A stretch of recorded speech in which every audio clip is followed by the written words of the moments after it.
Hey guys, it's Deni with you as always. The year 2024 has already started with Palworld, continued with a good consolidation in the form of Enshrouded, and there hasn't been a single really big and publicized release yet, and there are a lot of releases planned. Today, I will show you all the most interesting things that await us in the world of RPGs in 2024. Click on the like, click on subscribe if you haven't already, and let's go. Do you miss adrenaline and dynamic gameplay? The perfect place to get it all? Good old Crossout. Tense battles, dozens of different vehicles, and hundreds of parts for their customization are waiting for you. You can make a powerful, bulletproof tank and destroy your enemies just by the look of it. Or make something smaller, but fast, and get in the back of unsuspecting enemies. In any case, Crossout is the best place to show everyone who is a real pro. Download the game at the link in the description. Let's start with what I personally found extremely appealing. The first Berserker. Khazan is a general who survived death. It sounds a bit absurd, but it's a fact. In general, before us is Dark Souls, with a very unusual anime style. Given that this is a role-playing game, of course there will be a lot of weapons, reinforcements, character development, and everything else. They also brought in a variety of cute bosses, some of which look a bit like the bosses from Elden Ring. There will be no open world, but that's not a bad thing, so the elaboration of the world will be good. In general, as for me, an extremely interesting project and more bloody than Souls-like. And this is an action game in the style of Kung Fu, steampunk, and occultism. Yeah, that's the setup. It's called Phantom Blade Zero. We will be waiting for a semi-open world, and the emphasis on the spectacularity of everything that happens. I mean, yes, it won't be as hard as Souls, and we won't have to sweat, but we will enjoy everything happening on the screen. And though the game looks like a real Souls-like game, but even the developers themselves declare that it's not him, and there's no need to be confused. In the story, the elusive but powerful organization, the Order, accuses the elite assassin Souls working for it of killing his patriarch and opens a hunt for the hero. And our quest, beautifully and with pathos to cut this organization. Visually, the game really looks cool, and how it will be in gameplay. We'll find out when the trial version will be delivered.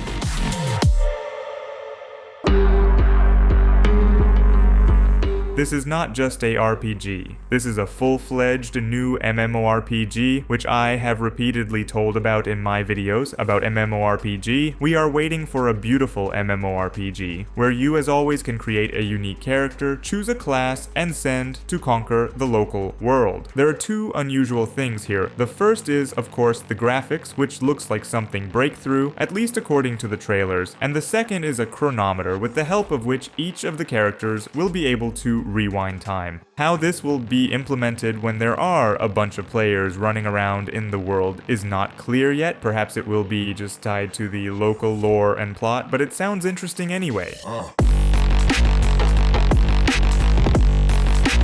And this is a legend that has decided to come out anew, naturally, under the guise of a remake. Although here, it will probably be like a full-fledged new game, because there are so many differences from the original. The developers are planning to make it a remake of Resident Evil level, because they remade the game completely. And so far, according to the trailers, they are doing it. They were really not much, mostly on minds walking well, and enemies spiders showed. In the storyline, the developers are trying to be faithful to the original, and even the combat system should be partially preserved, at least its basics. And we will play as befits a criminal sentenced to life imprisonment, who will have to survive among dangerous animals, unusual creatures, and prisoners with a sinister reputation. Path of Exile 2 must be the pinnacle of grind games because there are no analogs to this masterpiece. Although Diablo 4 releases various DLC, but still somehow looks boring. But Path of Exile blooms and smells. Plot-wise, here all the events take place years after the events of the original. We are also racing through the rack list and trying to find a way to put an end to the growing spoilage. In practice, it looks like an endless grind of mobs in search of the most perfect build, but it's not not that important. 12 character classes, each with 3 more specializations, a brand new company of 6 acts with 600 monsters and 100 bosses. Did I mention the 1500 passive skills? Imagine how many builds there are, and that's just a small fraction. And the graphics are just candy. We're waiting for the masterpiece.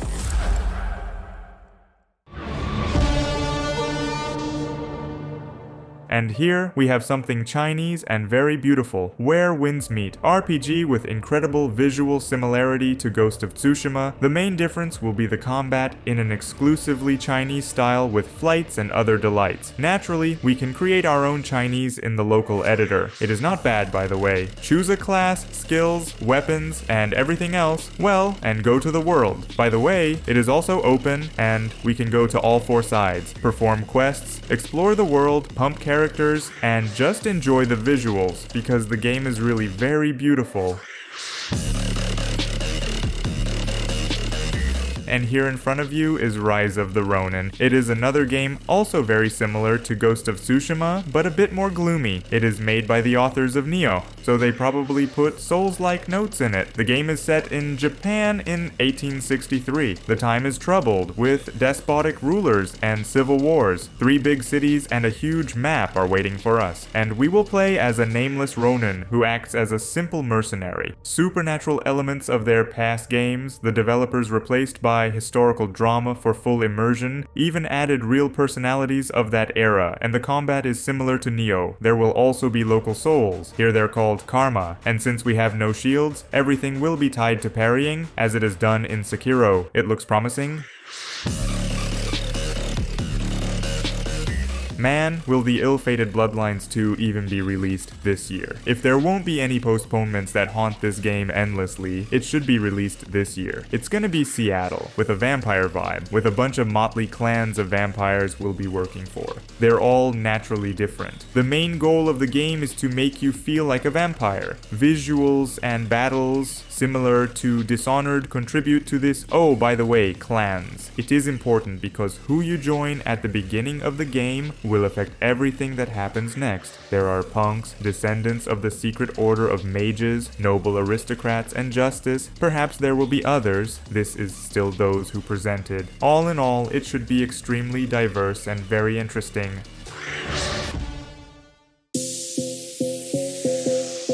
And this is Avowed, fantasy role-playing game, also with one-person view but without vampires. But there is a plague, and we were sent to investigate rumors about it in the Living Lands. Well, that's what the local location is called. By the way, if you played Pillars of Eternity, this name will be familiar to you because it is exactly the same universe. Naturally, we will explore these lands, do quests, fight with enemies, use grimoire with magic, or shoot enemies with firearms. Yes, there is it here. Plus, from unusual features, the game has various companions, from mercenaries to wizards, which, firstly, will race with you, secondly, will share with you tasks, well, and can affect the plot. Or rather, you on their plot and what will become of them. In short, we're in for something interesting.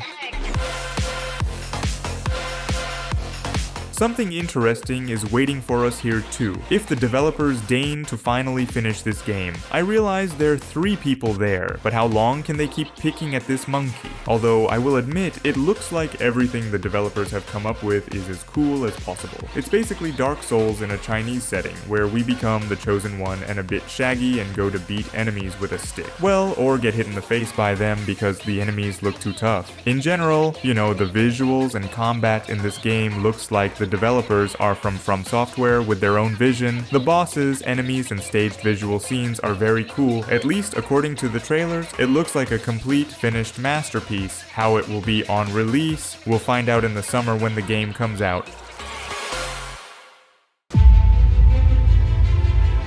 Also, we're looking forward to Fable 4. Yes, even with the fact that in the trailer, the main character looks like a man boozing for 10 years, nevertheless, the former memory of this game makes us pay attention to the sequel. Details about the game, to be honest, are still scarce, and the developers are not really sharing information. The world is kind of too. Gameplay changes? No. Game has not undergone EE, it's still the same RPG. So we are just waiting for information.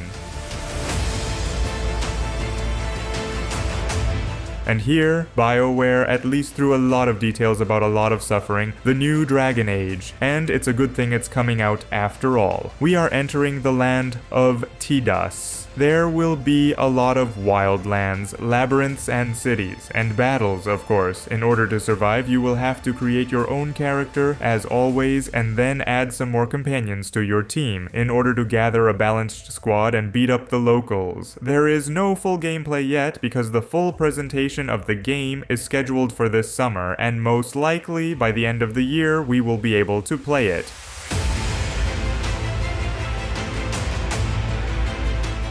But we will be able to play the masterpiece, New Dragon's Dogma 2 on March 22nd. That is very soon. We are waiting for an incredibly beautiful, huge adventure where we will create our character, choose his profession, class, and everything else, and go to conquer the world. Combat in the game looks like something very cool. In battles, we will be helped by companions, as it is done in Final Fantasy. And from the cool features, it is that to pass some of the situations in the game, you will always have a lot of different ways and solutions. The same is realized in Baldur's Gate 3, and we all know what such scrupulousness to elaboration of details of possibilities leads to. In general, I personally expect a masterpiece, on which I will gladly spend a couple hundred hours. And that's all for today. I hope you found something interesting for you, and therefore you clicked on the like and subscribe too. Well, with you was as always Deni, and have a nice day.